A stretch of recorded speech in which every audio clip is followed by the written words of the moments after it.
Bonjour à tous, nous allons donc aborder le quatrième volet de l'exposé vidéo de Venez la piste du fer par l'un dossier le plus intrigant, le plus dramatique de celui des attaques sur les humains et en cascade, on le verra, sur le bétail humain.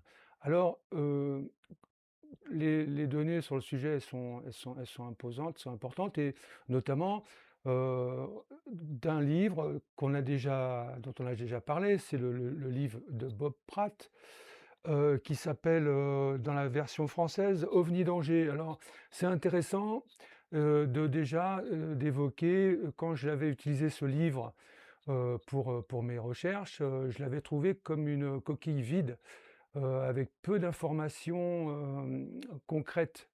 Et je m'étais dit: «Tiens, Bob Pratt cherche un peu à cacher quelque chose» et j'en avais déduit un peu hâtivement qu'il était un peu lié peut-être au service secret américain, qui ne voulait pas trop parler de détails. En fait, je me trompais parce que Bob Pratt est un véritable ufologue en réalité. Il est assimilé à un journaliste enquêteur et le livre original n'est pas du tout le livre traduit en français que l'on a. Il est assez différent. Premièrement, le livre original a été publié en 96 et il portait le titre «Terror and Death in Brazil», ce qui veut dire textuellement «Terreur et mort au Brésil», ce qui était le vrai titre original, qui a été transformé en «OVNI Danger». La version originale a énormément de données parce que je pense que Bob Pratt était dans une démarche d'ufologue et il voulait, qu'éventuellement, et c'est ce qui se passe, les écrits, les enquêtes soient utilisés plus tard par d'autres. Or, la version française a enlevé tous les détails. Elle en a fait une espèce de livre un peu littéraire, où il faut faire attention à ce qu'on dit, parce qu'on ne va pas dire que c'est terreur et mort, mais bon, attention danger. Une version qui était censée plaire au public français, puisque cette version-là, elle sort en 2010, alors que Bob Pratt est décédé en 2005. Donc en fin de compte, je pense elle n'a pas du tout été validée par Bob Pratt. Alors c'est à la fois gênant, parce que justement, on n'a pas beaucoup de données. C'est une version française, on dirait qu'un peu on prend les Français pour les enfants, auxquels il ne faut pas dire la vérité, qu'il faut cacher. On avait bien vu déjà que quand on parle d'OVNI, c'est toujours une version très minimisée par rapport à la réalité des problèmes. Que comme ça, on entretient l'illusion pour tout le monde qu'il ne se passe rien et surtout que ça n'attaque pas et que ça ne tue pas. Eh bien, c'est faux. Si ça attaque, si ça tue, et on va en parler exactement dans cet épisode. Alors, quel est notre fil conducteur? Eh bien, si on reprend un peu, on schématise, on résume un peu les, les vidéos, la succession des vidéos, dans les premières, on s'est aperçu que les phénomènes ovnis s'intéressaient beaucoup à des régions où on retrouvait toujours une forme particulière de minerai de fer qui sont les hydroxydes de fer. On s'est aperçu que qu'ils s'attachaient au sol, qu'ils étaient près des sols, ils étaient toujours sur des régions où il y avait ça, que quand on avait la chance d'avoir fait des analyses, c'est-à-dire que quand les États avaient considéré que c'était un vrai sujet et non pas une légende urbaine, comme j'avais entendu il y a quelque temps de la part d'un membre du gouvernement français, on avait des analyses, on avait la chance de comparer ces analyses et de constater que cela correspondait au retrait de cette particule. Au retrait de particules avec une forme de rayonnement ou même à la main, on ne sait pas trop, mais avec des machines, des perforations. Chose qu'on ne sait pas faire nous, parce que c'est une particule qui est à la fois du fer et de l'eau, et si on y applique un espèce d'électroaimant massif, il va peut-être retirer les particules de fer, mais certainement pas l'eau. Si vous baladez un aimant au-dessus de l'eau, il ne se passe rien. Donc nous, on ne sait pas faire ça. Et puis on s'est aperçu que ce n'était pas le, le champ des engins, parce que pourquoi choisir ces régions particulières? Alors on avait aussi découvert à un moment donné, assez vite, que dans la ferritine sanguine, donc celle qui est dans le corps des mammifères, de nous, mais aussi de nos animaux, de chevaux, il y avait une particule identique qui était dans la ferritine. Heu, je et il y avait le pendant végétal qui était la phytoferritine.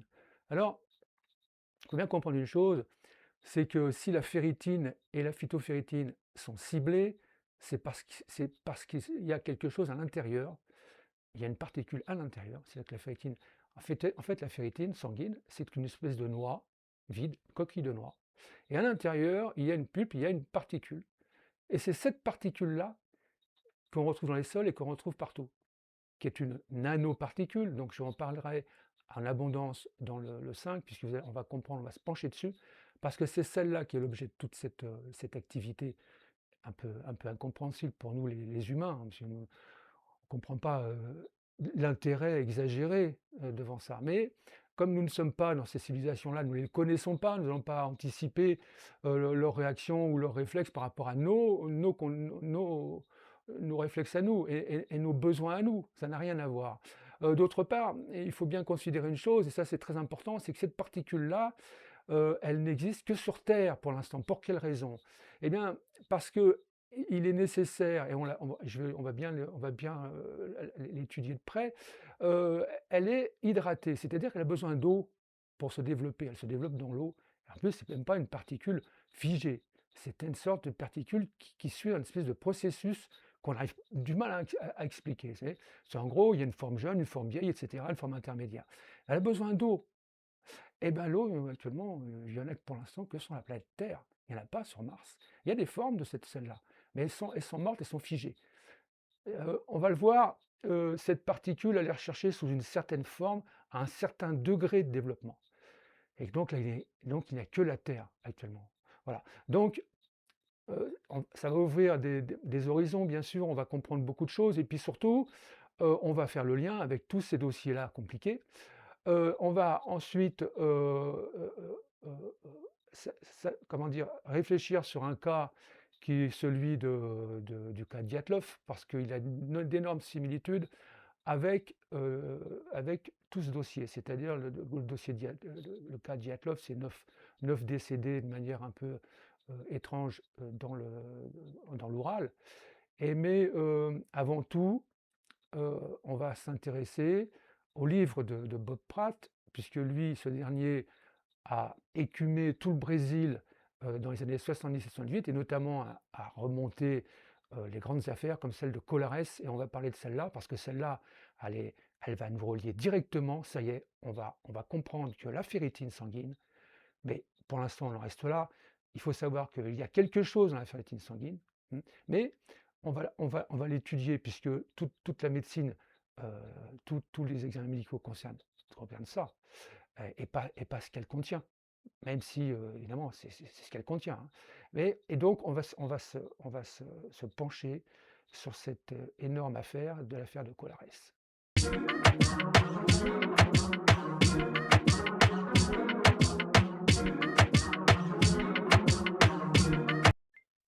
Donc, nous allons parler de cette affaire de Colares au Brésil, plus généralement, de la région du Pará, qui est la région de l'embouchure de l'Amazone, dans laquelle, Bob Pratt, surtout là, va faire ses enquêtes et remonter le fil, d'un livre dans lequel, le titre va être «Terreur et mort au Brésil». Hem, donc, d'abord, ce qu'on remarque tout de suite, et c'est pour ça que ça attire notre attention, bien sûr, c'est que les ovnis ont attaqué. Alors ils attaquent, qu'est-ce qu'ils font exactement? Eh bien, ce sont des boules de lumière, alors on est dans les années 70, 77, 78, d'espèces de sphères lumineuses, qui attaquent, les habitants, dans une région, qui est peu habitée quand même, hein. Il y a et si Qui va recevoir l'électricité, par exemple, très tardivement. C'est des sphères de lumière qui courent, qui poursuivent les habitants comme pour les chasser, et puis on a surtout cette affaire étrange, qui va arriver à Colares, d'une attaque par rayonnement qui va attaquer les habitants. Ils vont être chassés de cet endroit, hein. On va envoyer les femmes et les enfants ailleurs, et puis les hommes seulement vont rester sur place en essayant de chasser les ovnis avec, des casseroles, des feux et cetera. Et alors, qu'est-ce qu'il y a d'étrange et qu'est-ce qui tout de suite attire l'attention? C'est que les ovnis vont être, comment dire? Décrits, comme des choupas choupas, ce qui veut dire en textuellement: «suceurs de sang». Alors là, c'est très curieux parce qu'évidemment, comme nous, on sait maintenant depuis le démarrage, l'intérêt de ces ovnis pour, ces fameux hydroxydes de fer, ces particules hydratées qui se retrouvent dans le sang, oui, qui se retrouvent dans la ferritine.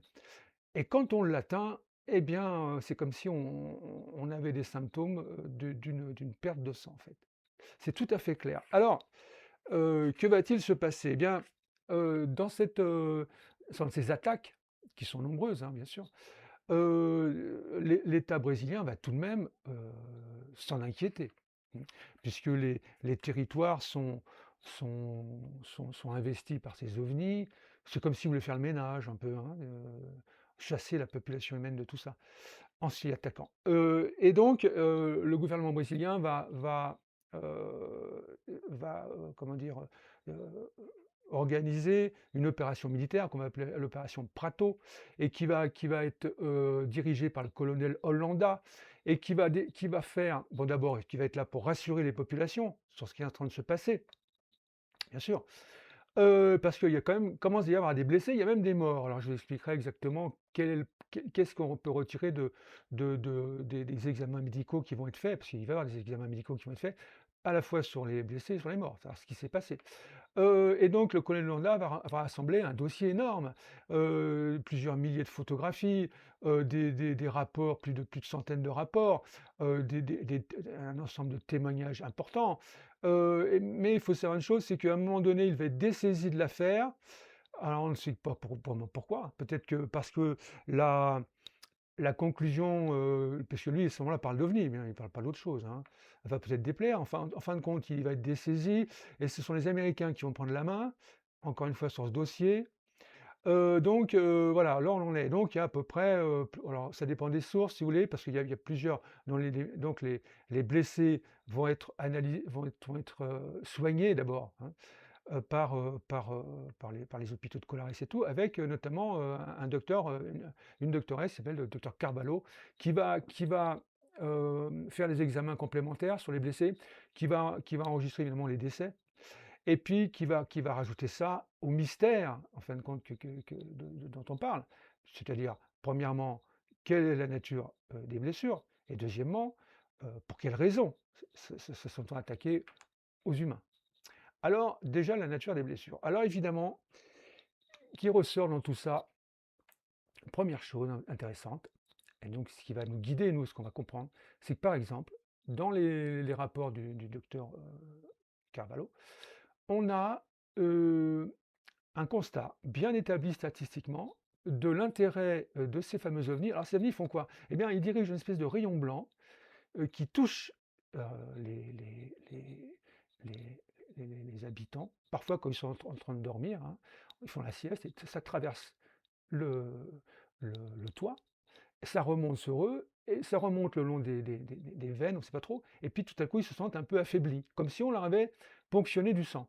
Ouais, c'est exact pour ça qu'ils l'appellent choupa choupa, sur le sang. Cette espèce de faiblesse que l'on a évidemment quand on vous fait une un prélèvement sanguin ou et cetera, vous voyez? C'est tout à fait ça et les gens se rendent compte. En plus de ça, on a un attrait particulier pour les femmes allaitantes. C'est très étrange et le rayon, dirige souvent sur le sein gauche. Alors évidemment, nous, ça nous rappelle une chose importante, c'est que quand on avait vu le premier article sur la ferritine sanguine, dans le Wikipédia français, la base, hein, la base de la base. Eh bien, dans les premières lignes, on voit, et je le montre là, eh bien que la ferritine est très présente dans le lait maternel, dans le colostrum maternel. Pourquoi? Parce que c'est un vecteur aussi de premier barrage immunitaire.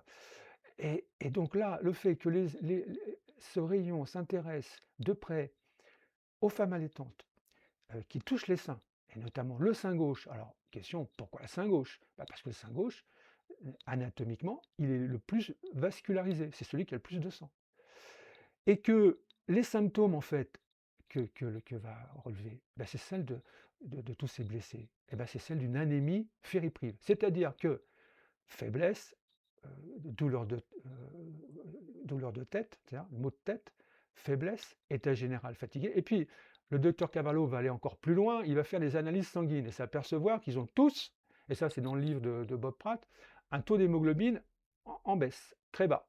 Ce qui veut dire quoi? Ce qui veut dire qu'effectivement, quand on s'attaque à la ferritine, qui est une des composantes sanguines liées à la fabrication d'hémoglobine, hein, la ferritine rentre en compte dans cela. Eh bien, évidemment que ça touche de près le taux de fabrication d'hémoglobine et le renouvellement de l'hémoglobine. Et que donc, quand on l'a retiré, quand on retire la composante de la ferritine par son rayonnement, on comprend que d'abord c'est possible, et puis qu'ensuite ça a cet effet-là.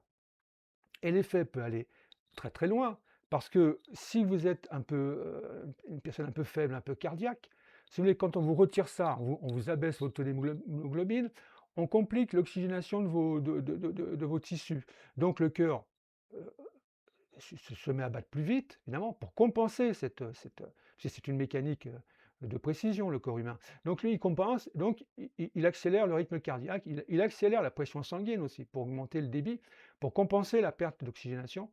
Et mais dans ces cas-là, si vous êtes un peu faible au niveau de ça, eh bien vous en décédez. Et c'est exactement ce qui se passe, c'est que les 2-3 morts qu'il va y avoir sont des morts tout à fait subies à cause d'une espèce de perte tout à coup de leur capacité d'oxygénation, donc leur chute de leur taux d'hémoglobine.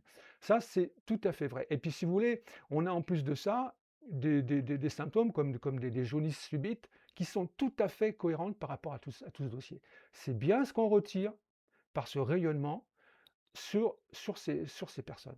Et on les attaque avec un petit peu, on vient pour ça, hein. Habituellement, on le trouve dans les sols, et puis comme là, on ne le trouve pas dans les sols, où on veut envoyer un message, laissez-nous tranquilles, parce qu'il y a un autre élément qu'il va falloir prendre en compte, c'est on est dans le para brésilien, on est à l'embouchure de l'Amazone, mais qu'est-ce qu'il y a de particulier à cet endroit? Eh bien, les sols ont cette particularité, et je vous l'expliquerai vraiment dans toute sa profondeur dans le prochain épisode, parce qu'on ne parlera que de cette particule-là. Elle naît dans des environnements hydratés, et il faut un substrat dans le sol particulier, comme celui qu'on avait trouvé dans Valençol, c'est-à-dire qu'il faut une couche ferrugineuse, et puis il faut une condition de drainage. Il faut, alors, on est exactement, le Para, c'est une espèce de hotspot mondial sur cette zone géologique-là. Elle est hautement favorisée. Pourquoi? Parce que d'abord, il y a un climat tropical humide, bien sûr. Présence, évidemment, de formations ferrifères, rubanées. Si on est tout proche du hotspot, enfin, de l'endroit le plus important qui est le Minas Gerais, un peu plus bas, qui est l'endroit où actuellement encore on retire le plus gros des ressources en fer mondiales. C'est un sol avec des altérations latériques profondes, une circulation d'eau météorique acide, et enfin, en fait, la morphologie des plateaux, de ce plateau-là, elle est exceptionnelle, et elle est une espèce de meilleur endroit où cette particule là, dont on parlera plus tard, peut naître. Et comme elle est recherchée sous une certaine forme, c'est l'endroit idéal. Et alors, à cet endroit idéal, eh bien, il y a des humains qui parfois agacent, eh bien, on veut les chasser, peut-être que c'est une explication. Et puis, pour les chasser et leur faire comprendre, eh bien, on leur applique, si vous ne voulez pas qu'on les prenne dans les sols, eh bien, on va vous les prendre sur vous, et voilà ce que ça va vous faire. Donc, ça crée une panique générale. Et alors, on pourrait se dire, mais est-ce le seul endroit planétaire où des événements comme Colares, comme au Para, ont eu lieu? Ben non, il y a des tas d'autres endroits où c'est arrivé, mais où il y a une corrélation entre attaque sur les humains, avec une espèce de boule de lumière qui poursuivent, qui pourchassent les humains, mais sur des endroits très particuliers qui sont identiques à ceux du Para. Donc, nous pourrions parler d'autres régions que celle de la formation ferrifère du Grao-Para, où ont lieu les événements Colares. Nous pourrions parler par exemple de la vallée du Kolar, en Inde du Sud, où on a une corrélation entre attaques sur les humains par des espèces de sphères d'ovnis avec des espèces de rayons, et puis une région typique ferrifère exactement identique. On pourrait parler de la province du Yunnan en Chine, exactement, la même chose qui s'y passe, ou aussi de l'Oural, ou de la Sibérie méridionale. L'Oural, dont on va parler plus tard, qui est exactement dans ces mêmes, dispositions, c'est-à-dire attaque, sphère, rayon, enfin et cetera. Ou encore de Limpopo en Afrique du Sud, ou encore même de la région du Skinwalker Basin dans l'Utah, aux USA. Donc nous avons bien une espèce d'attaque tout azimut qui a commencé dans les années 70-80, qui s'est un peu calmée, mais qui aurait pris peut-être aussi d'autres formes, et on va le voir par un autre dossier, qui concerne celui des mutilations sur les animaux. Mutilations de bétail aux États-Unis, mais aussi mutilations de chevaux en France, et cetera. Puisque, encore une fois, on nous parle de sang, hein. Rappelez-vous que c'est toujours on nous a parlé d'ovnis suceurs de sang. Là, on a des attaques sur les animaux où la grande caractéristique, c'est que tout à coup, il n'y a plus de sang. Bien oui, le fil conducteur de tout ça, c'est encore une fois, une certaine particule, qui est, heu, dans le corps, de ces mammifères, dans la ferritine, et on va bien voir que, encore une fois, avec ce dossier des mutilations de bétail, on est toujours sur le même sujet.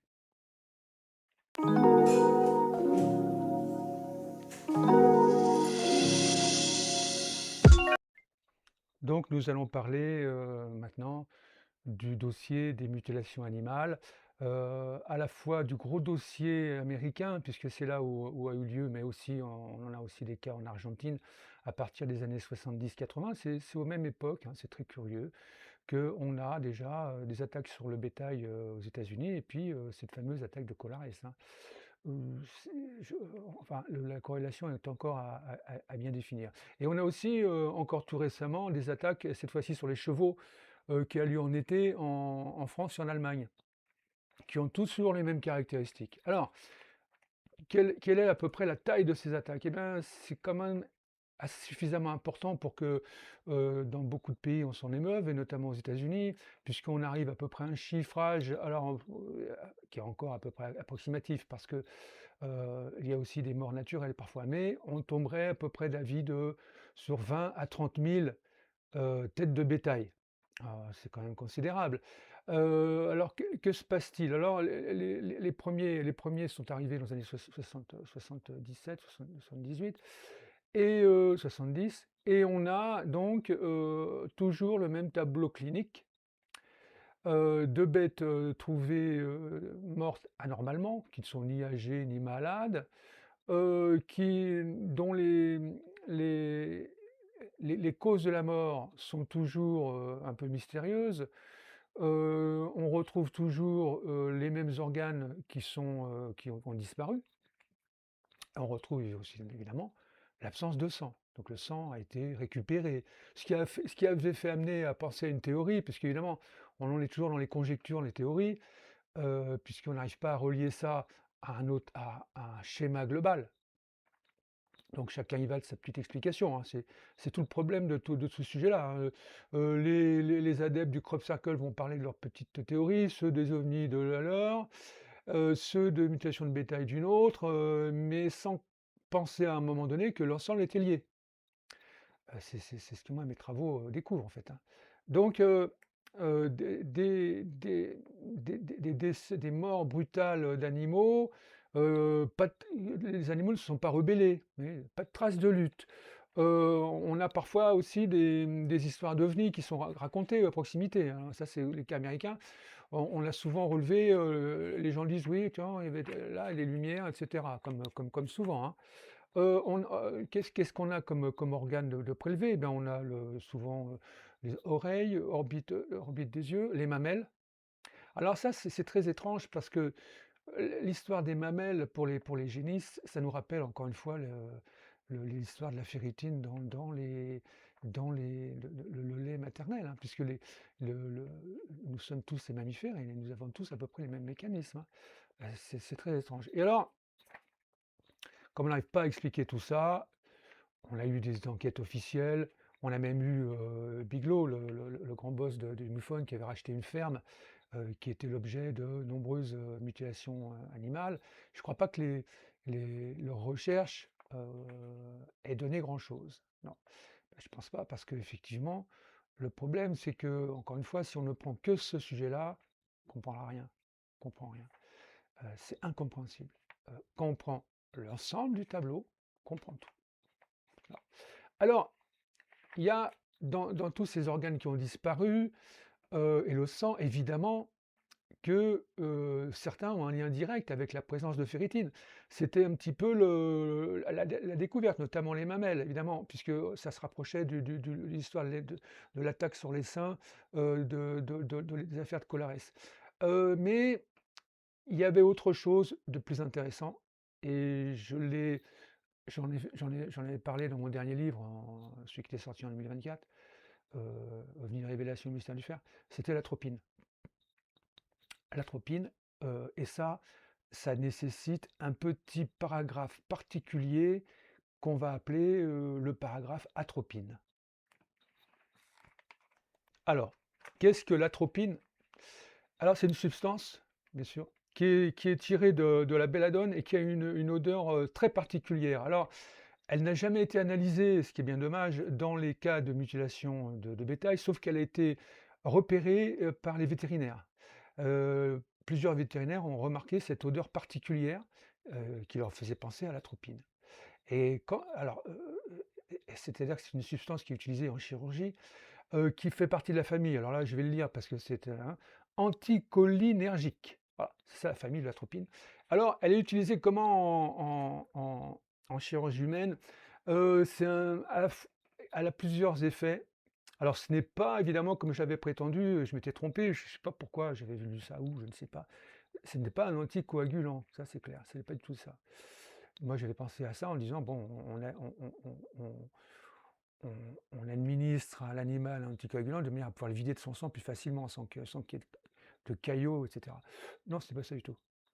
L'atropine n'est pas un anticoagulant du tout, c'est autre chose et c'est encore plus intéressant et encore plus relié à nos problèmes. L'atropine, donc, en chirurgie humaine, elle est utilisée, d'abord, c'est un tonus cardiaque, c'est pour éviter les malaises vagaux pendant l'anesthésie. Donc, c'est un pré-anesthésique qu'on administre pour éviter un peu que le cœur flanche. Ensuite, elle a une vertu calmante, reposante, relaxante. Par contre, elle a des effets indésirables, elle dessèche les muqueuses, etc.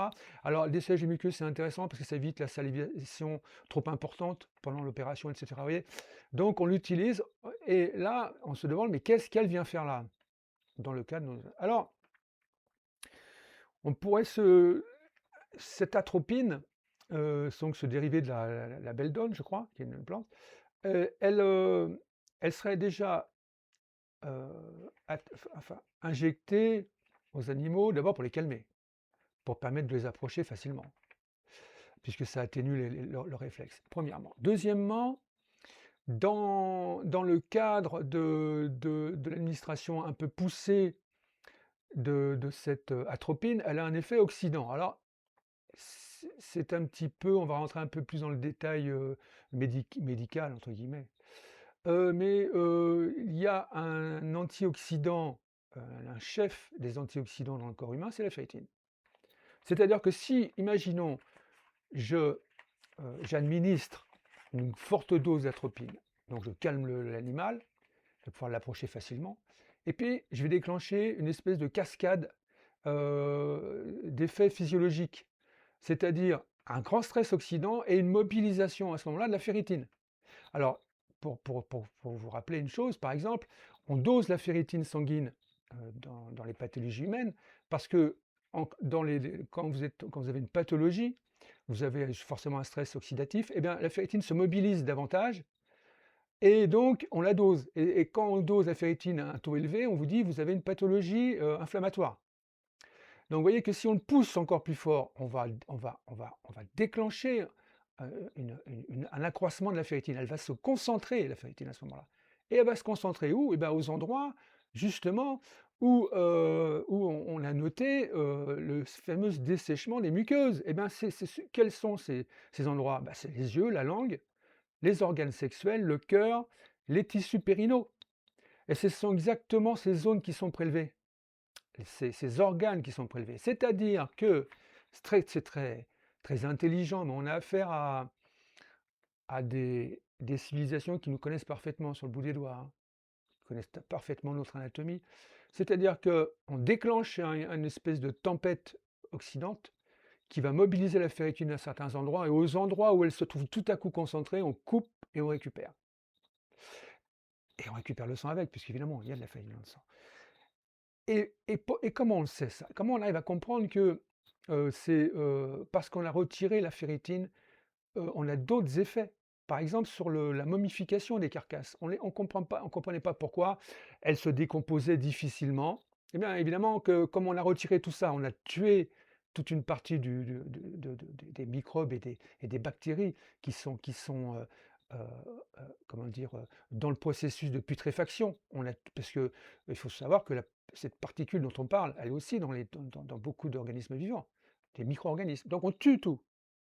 Comme on l'avait vu, qu'on tuait tout ce qu'il y avait dans le sol de Valençol, tout avait été tué, et Maas, l'agriculteur, avait dit: «Mais le sol était comme stérile, il a fallu des années pour qu'il recompose, son substrat, microbien, pour relancer, la culture». Et bien là, c'est pareil, on a des carcasses qui sont comme momifiées, où il y a plus rien, et à tel point que les animaux, les autres animaux, ne s'en approchent pas, hein, donc elles se décomposent difficilement.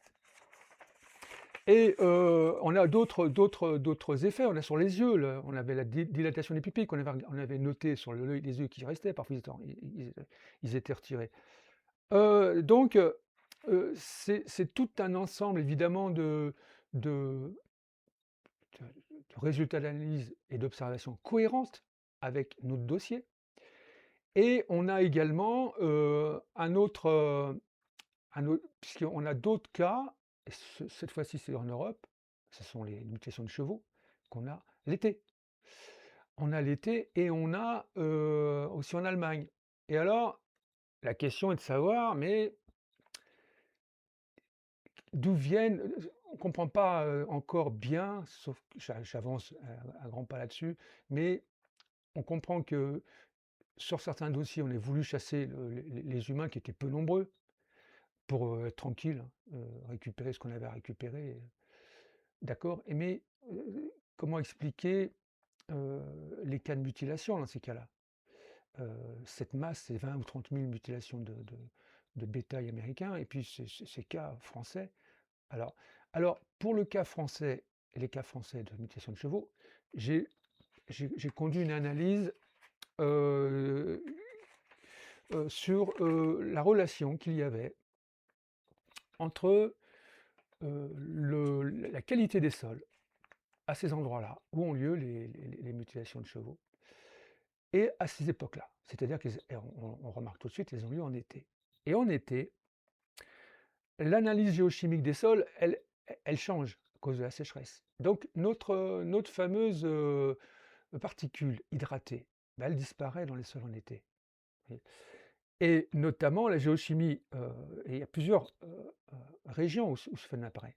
Ben, vous avez le centre et le centre-est, vous avez le sud-ouest, le Gers, Landes, Haute-Garonne, donc je lis hein, mon article. Le nord-est, Champagne-Lorraine, le sud-est intérieur, Drôme, Ardèche, Vaucluse, qui subit au moment de l'été une modification profonde des sols, et qui sont quand même des sols intéressants, qui ont cette capacité à créer cette fameuse nanoparticule. Et c'est justement celle euh, où la géologie des sols change en été à cause de la sécheresse, où les mutilations apparaissent. Dans l'Allier, dans la Loire, dans la Saône-et-Loire, Haute-Loire, Drôme, Ardèche et Hérault. Et les organes prélevés, toujours, sont ceux où la ferritine a été collectée, où elle a été provoquée. Voilà. Donc, ça nous amène à réfléchir à tout ça en disant: mais est-ce que ça voudrait dire que la Terre est exploitée territorialement? C'est-à-dire qu'elle a été partagée par des entités, par des civilisations différentes, qui s'appliquent à la récolter différemment, sans bien sûr en parler aux autochtones, hein, voilà. Bien, oui, c'est très probable qu'on se dirige de plus en plus vers ça, heu, mais on se dirige aussi vers, comprendre cette particule si mystérieuse, et À ce point-là, c'est déroutant, hein, même pour moi. Je ne comprends pas, l'intérêt exagéré, et alors c'est que si je ne mais c'est pas parce que je ne le comprends pas que ça n'est pas, quelque chose d'important, hein, au contraire. Et donc, est-ce que ça est-ce qu'il y aurait d'autres cas? Eh bien oui, il y a notamment cette fameuse affaire Dyatlov, qui va être une espèce de composé d'ovnis, de mutilations et une histoire dramatique, dont on va parler maintenant.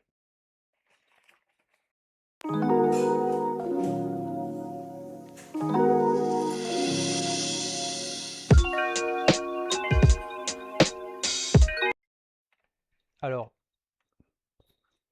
alors l'affaire Dyatlov, bien sûr, c'est une affaire extraordinaire, qui remonte à février 59, dans l'Oural, justement, l'Oural dont on avait parlé un peu précédemment, en disant que c'était il y avait une corrélation entre l'Oural, les événements mystérieux de sphères lumineuses, tout le dossier, il y a des spécialistes, hein, de ces dossiers-là, je pense notamment à François, et qui ont bien expliqué que, c'est une région à part, qui est à ramener aux autres régions, à celles du Para, et cetera.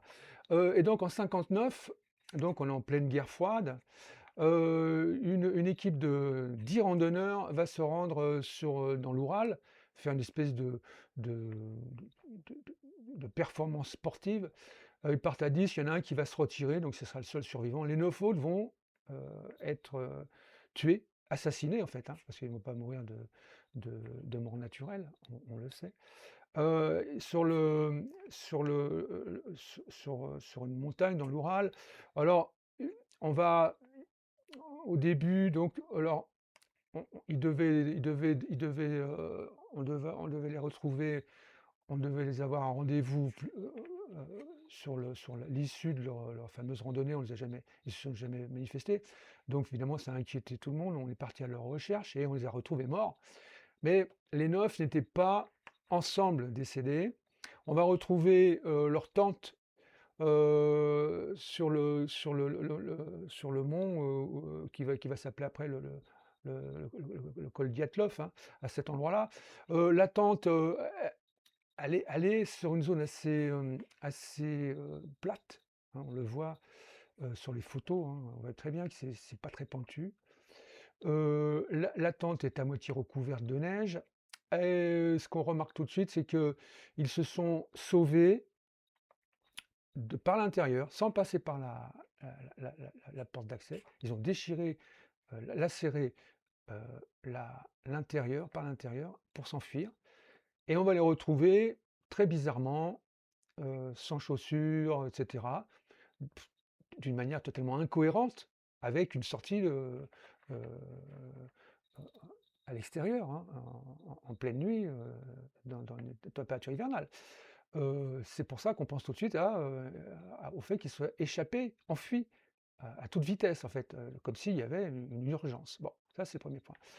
L'autre point, c'est qu'on va les retrouver. Alors on va d'abord retrouver, ils vont être en 3 groupes.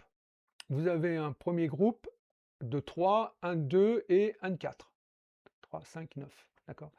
On va retrouver donc l'hiver, le groupe de 3 et de 2. Alors, on va en retrouver un qui est à peu près assez loin de la tente, hein, un groupe de 2 qui va être mort, autour d'une espèce de feu. Donc ils se sont enfuis à pratiquement 1 kilomètre, hein, de la zone, hein. C'est comme si je ne sais quoi, qu'est-ce qui les avait fait pousser à s'enfuir comme ça? Donc ces 2-là, il y a un feu d'allumé, ils vont être retrouvés autour du feu, ils sont morts, et ce qui va déjà attirer l'attention étrange, c'est qu'on leur a retiré les vêtements. Les chaussettes de l'un vont être retrouvées sur les autres. Ça voudrait dire quoi? Eh bien, ça veut dire qu'ils ne sont pas tous morts en même temps, bien sûr, puisqu'on ne retire pas des vêtements à quelqu'un de vivant, je pense pas. C'est que ces 2-là sont morts tout de suite, malgré le feu qu'on a fait pour les réchauffer. On a profité pour donner les vêtements aux autres. 3 autres ont voulu revenir vers la tente, donc ils vont être retrouvés morts, eux, en file indienne pratiquement, sur le chemin qui va les ramener à la tente. Vous voyez? Avec, Dyatlov le premier, donc retour comment dire? Face terre, et puis les 2 autres derrière, comme s'ils s'étaient acheminés en rampant. Et les 4 autres, on va pas les retrouver cet hiver. L'hiver, on va pas les retrouver.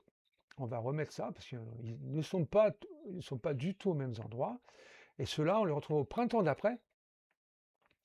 Donc les 5 premiers sont morts visiblement d'hypothermie, hein, c'est ce qu'on va dire. Mais les 4 autres qu'on va retrouver le printemps d'après, qu'on va retrouver beaucoup plus loin encore, eux ont pu s'enfuir avec les vêtements des autres sur eux, hein, en partie. Eh bien ceux-là, on va les retrouver et décédés de manière traumatique. C'est-à-dire il y a une espèce, l'enquête officielle va dire, ils ont subi une espèce de force incompréhensible de l'intérieur. Si vous voulez, les os sont brisés de l'intérieur, sans qu'il y ait vraiment, d'hématomes externes. Vous voyez? C'est très bizarre et ça ne correspond à rien. La langue va être, prélevée sur l'un, et les orbites, alors est-ce que c'est la décomposition, et cetera. Et ils sont retrouvés un peu, encore une fois, sur le ventre, dans l'espèce de ruisseau, assez difficile d'accès. Et donc on va faire toutes les autopsies sur tout ce beau monde-là, et là on va, bah, ne rien comprendre en fait. Bon, pas comprendre grand-chose. Si on ne connaît pas le fil rouge, on comprend pas grand-chose. Hem, il y aura un premier chargé d'enquête qui lui va tout de suite parler d'OVNI, parce qu'effectivement dans la région, à ce moment-là, il y aura des signalements d'OVNI, par d'autres équipes qui vont être là, qui ont vu des lumières, et cetera. Et voilà où on en est, et donc l'affaire va être classée comme étant un accident lié à une avalanche. Alors quand on regarde rien que déjà quand on regarde là où était la tente, c'est pas possible parce que les avalanches, selon les études qui sont faites en France et dans d'autres pays, elles n'arrivent pas sur des pentes comme ça. C'est beaucoup plus pentu. C'est de l'ordre je crois que c'est là, on est à 25 ou 30%. Il faut que, quand vous regardez les images d'avalanche, vous voyez que vous voyez qu'il y avait vous voyez la pente, vous l'avez à l'œil, hein. Non, ça ne peut pas tomber sur ça, sur 10% de pente. C'est pas possible. Mais ça, c'est l'enquête officielle. L'enquête officielle va dire ils sont morts sous une avalanche. Et parce qu'ils sont morts sur une avalanche, eh ben, on va interdire d'accès, ce qui est très curieux ça, l'endroit pendant 2 ans. Voilà, ça c'est un truc, je vois pas pourquoi, bon, c'est une incohérence totale. Et le premier chargé d'enquête, lui, qui a parlé d'OVNI, lui, on va lui enlever l'enquête et puis il faut pas en parler. Donc on voit bien qu'on est en terrain miné, on est en terrain top secret.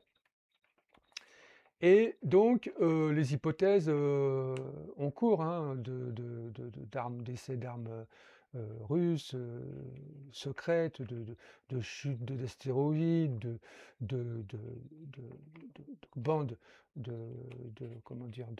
De locaux, hein, c'est les Houthis, je crois, bande d'indigènes locaux, qui les auraient attaqués.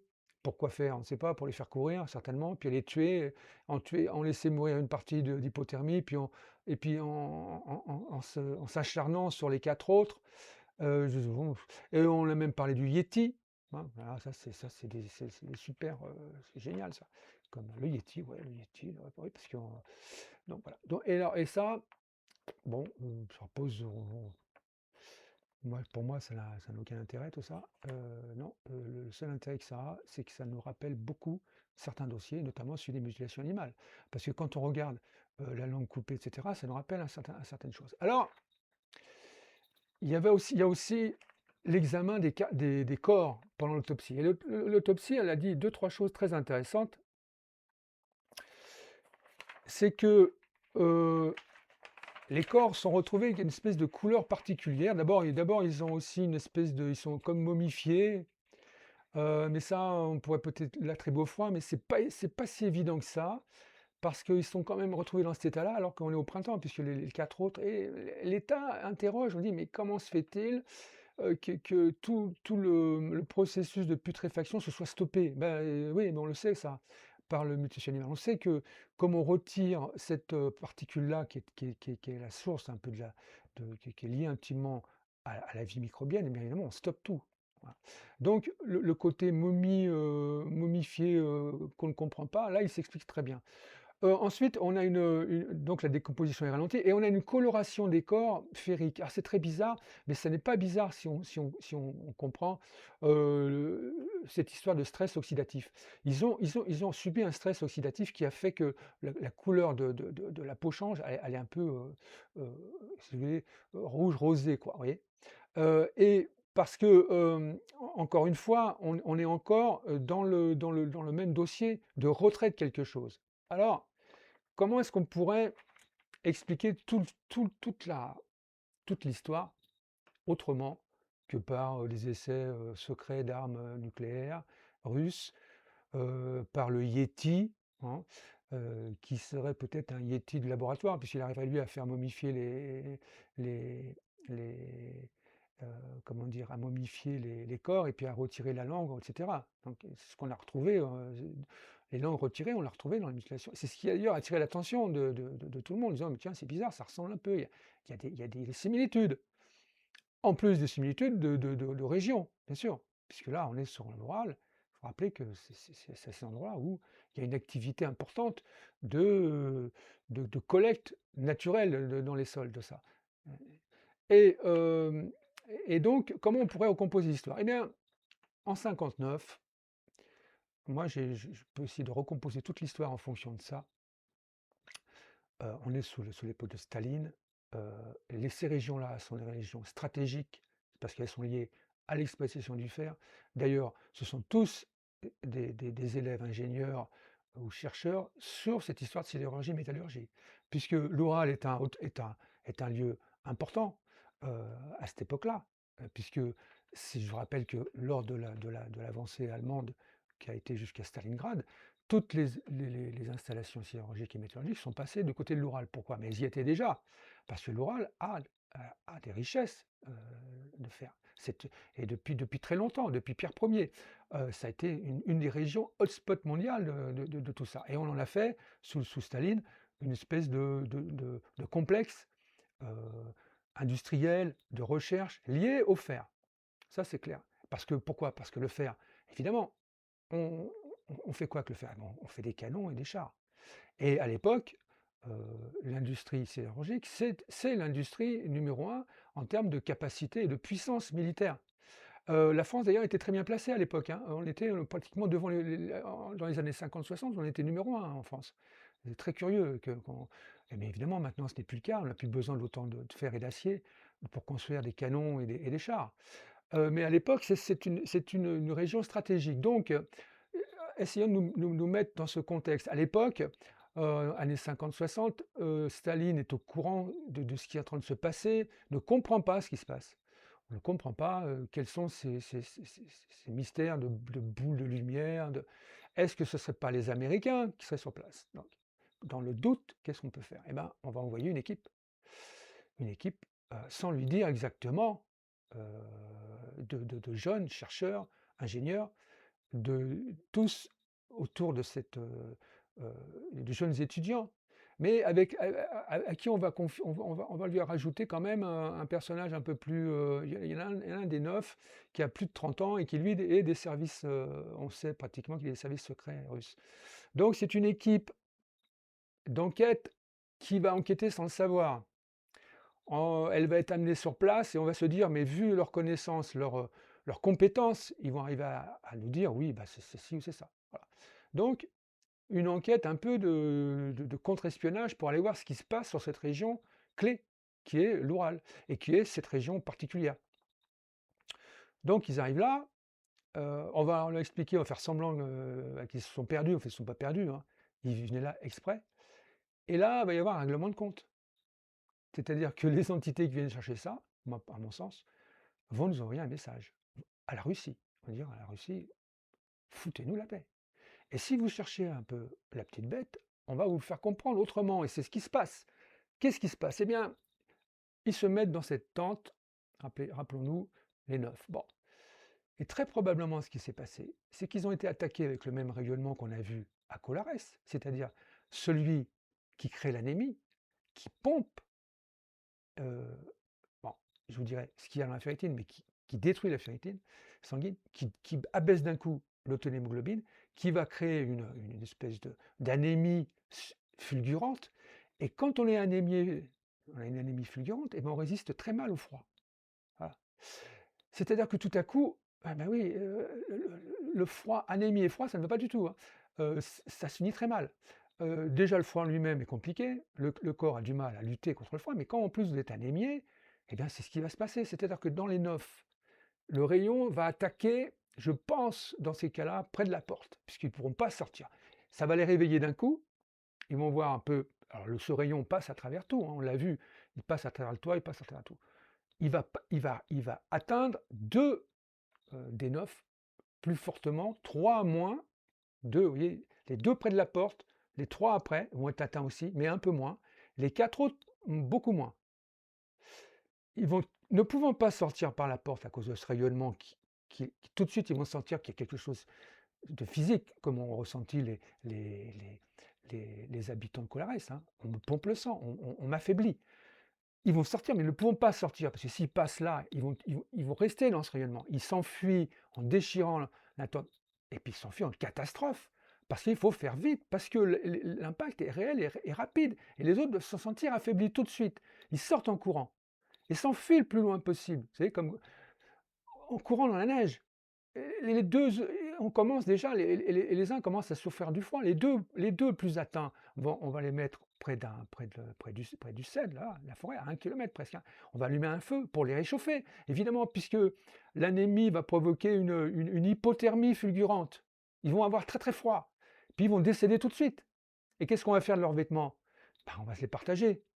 Et puis qu'est-ce qu'on va se dire? On va se dire, bon, on est 7, 2 sont déjà morts par ça. Les 3 autres sont déjà atteints, ont déjà du mal déjà à lutter contre le froid. Et ils vont se dire, les 4 autres vont dire, nous on fuit, on rentre, on s'enfuit. Et les autres vont dire, bah oui, mais nous non. En regardant, ils s'aperçoivent qu'il n'y a plus le rayonnement n'est plus là. Dire, bon, on va tenter de rentrer à la tente. Et en rentrant les 3 à la tente, en rampant, parce qu'ils sont déjà affaiblis et souffrent d'hypothermie, évidemment, bah, ils vont décéder sur le passage. Et tous les 5, en les analysant, on va dire, mais ils sont morts d'hypothermie. Bien sûr, mais la couleur des chairs ne correspond. Il y a plusieurs choses qui ne vont pas dans tout ça. Les 4 autres, qui sont encore en bon état, vont s'enfuir en courant à plus loin, mais ils vont être rattrapés par la patrouille. Et quelle patrouille? Bah, de celle qui attaque le bétail, celle qui va les récupérer euh, au sol et qui va leur appliquer le même tarif pour que tout le monde comprenne ce qui se passe. On l'ont retiré et puis on va les prendre, on les emmène, parce que c'est ce qui se passe certainement. Ils sont enlevés, c'est ce qu'on avait vu. Bah, et puis après on les laisse retomber au sol. Et puis quand vous allez retomber au sol, eh ben, il va y avoir des lésions internes qu'on va retrouver après. Et ceux-là sont morts de façon traumatique. Ces 4 autres qui s'enfuyaient, on les a récupérés et on leur a infligé ce qu'on a infligé à nos 20 000 têtes de bétail. Et c'est pas vraiment encore ce qu'on nous inflige à nous. Mais on l'a fait parfois pour nous dire attention, attention danger, comme disait la version édulcorée du livre de Bob Pratt, OVNI danger. Non, c'est pas seulement OVNI danger, c'est OVNI, etc.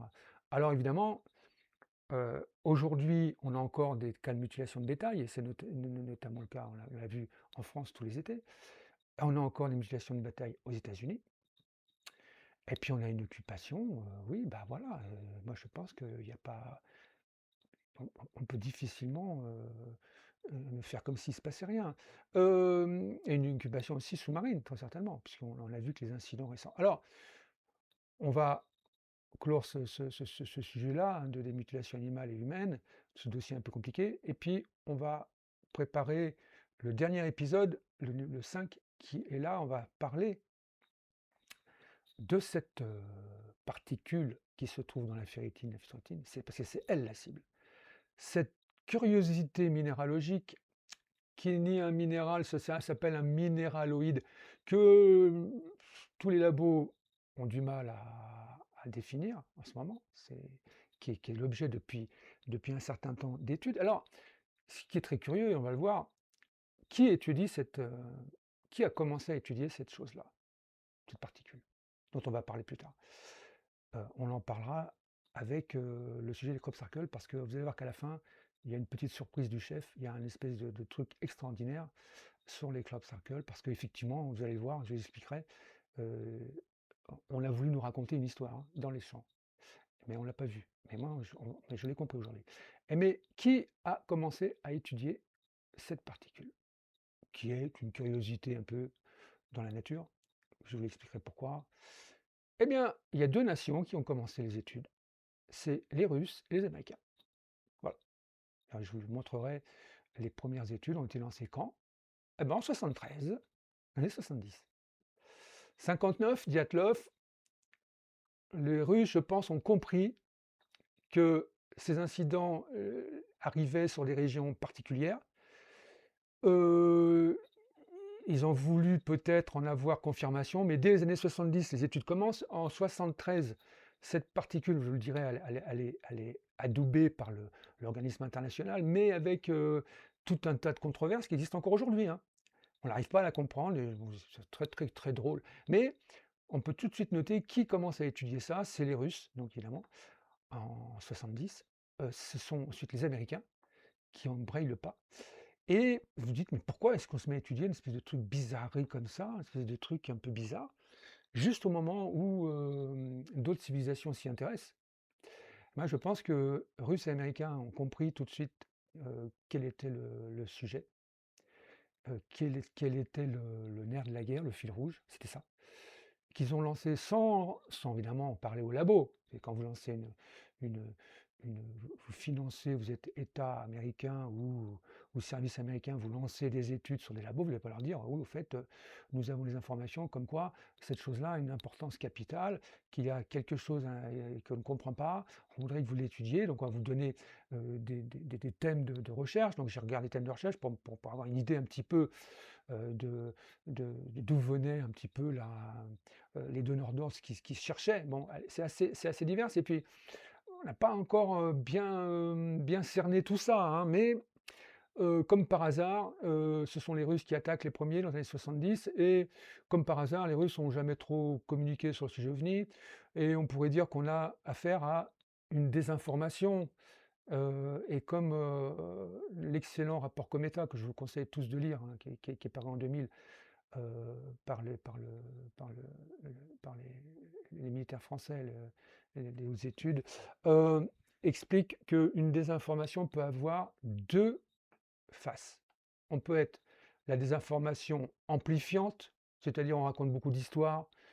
Ça pourrait être les Américains, hein, qui nous racontent toujours demain on va laver plus blanc, on va avoir un engin caché, des extraterrestres. Ça ressemble beaucoup à une désinformation amplifiante, c'est-à-dire qu'on en rajoute pour ridiculiser l'ensemble. Ou une désinformation réductrice, c'est là on dit rien, on ferme les zones, bah, ça c'est les Russes.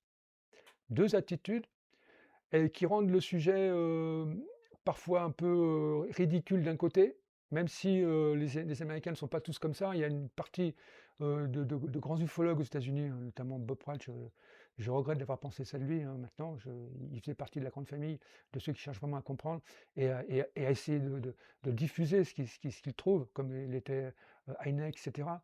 Il y a toute cette grande, tradition-là, dont la tradition française aussi et puis vous avez à côté toute une espèce de fantaisie désinformative en fait, hein, de petits hommes verts, de trucs, de machins. Bon, mais c'est un résultat catastrophique tout ça. Et puis de l'autre côté, du côté russe, ah ben, on dit rien. Et puis en fin de compte, je pense qu'on savait, mais qui savait? Peu peut-être, très peu.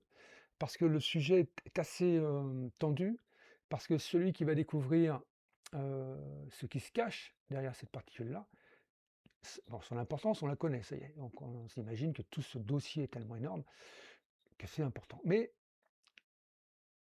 heu, quel est son usage, son utilité, sa destinée, je pense qu'on va en reparler, donc on va parler que de ça pratiquement sur le volet 5, en parlant un peu aussi des crop circles parce qu'il y a un truc qui est avec ça bien sûr, hein. Et on va se pencher là-dessus et je pense qu'on va faire pas mal d'avancées. Mais encore une fois, c'est parce que c'est une recherche transversale, c'est pas une recherche tout ce sujet-là n'est pas qu'un sujet de physique ou de mathématiques, c'est aussi un sujet, sociologique, psychologique, ethnologique, historique, heu, bah, aussi un peu d'imagination. Il faut pour pousser des hypothèses, il faut les imaginer d'abord, hein, avant de les valider. Donc tout ça est très complexe, mais je ne désespère pas de faire des grandes avancées sur ce sujet-là et je vous dirai dans la partie 5, où j'en suis. Parce que moi ça évolue chaque jour la réflexion se poursuit, j'ai accès à pas mal de données, encore plus qu'avant. Avant j'avais les moteurs de recherche et cetera, je vous expliquerai notamment dans le prochain, on commencera par ça, comment j'ai découvert quelle était cette particule qu'il y avait, comment elle s'appelait, qui elle était, qui l'étudiait, voilà, dans la ferritine, la phytoferritine, dans les sols et sur les sols, qui elle était et vous allez voir que quand on va être face à face, c'est l'effet que ça m'avait fait, on va se retrouver avec une espèce d'amis qu'on cherchait depuis longtemps et que là, tout à coup, on va trouver. Voilà. Je vous remercie, d'avoir suivi ce quatrième épisode. Je vous demande bien sûr de vous abonner aux chaînes, parce qu'évidemment pour le diffuser, il n'y a que ça et puis de partager au maximum. Voilà, je vous remercie.